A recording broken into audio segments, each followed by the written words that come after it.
Self-checkout lanes have been around for years, but there is a big controversy over the machines ever since they were added to stores. Now some retailers are questioning if they're even worth it. Here to talk about this is Dr. Ron Larson. He's the visiting associate professor of economics at Luther College.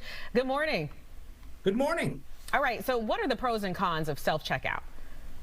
Well, the main reason consumers like them is they believe they will save time, but often having professionals scan your product, the products you buy, is faster than scanning it yourself.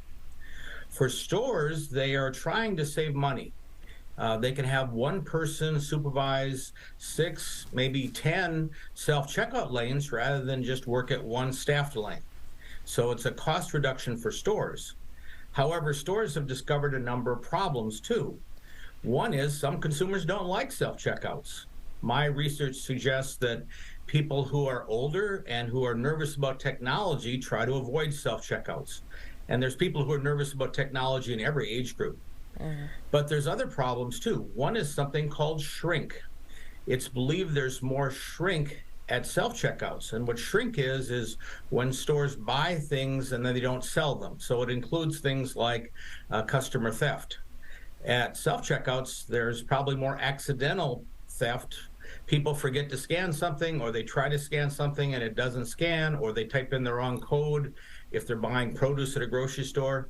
So there's more shrink costs for stores. And every single time I'm in that lane, I see the worker at the store going to everybody frantically trying to help because everyone seems to have drama with what they're scanning. So what are the do's and don'ts when it comes to self-checkout so you don't become that person that's hacking everybody off behind you?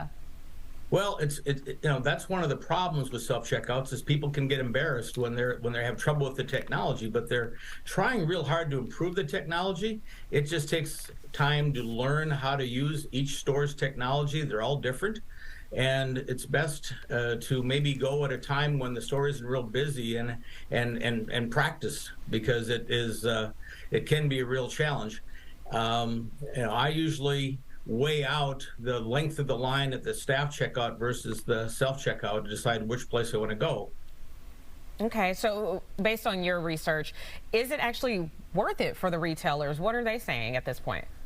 Well, some stores have taken them out because of the shrink problem and because they have some customers who don't like them.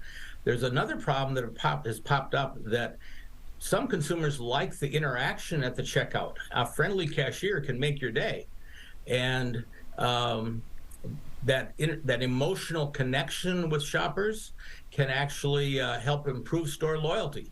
We don't have that emotional connection with a self-checkout machine. So stores are discovering that they have more shrink, that they have some customers that don't like to use self-checkouts, and they may not be building store loyalty with self-checkouts. So the real issue for stores is how many self-checkouts to have and how many staff checkouts. I recommend stores have some of each because I think consumers should have a choice. All right, I agree, and I'm so sad when my favorite cashiers aren't working that day, as I miss them. So I agree with that too. Dr. Larson, thanks for your time today. My pleasure.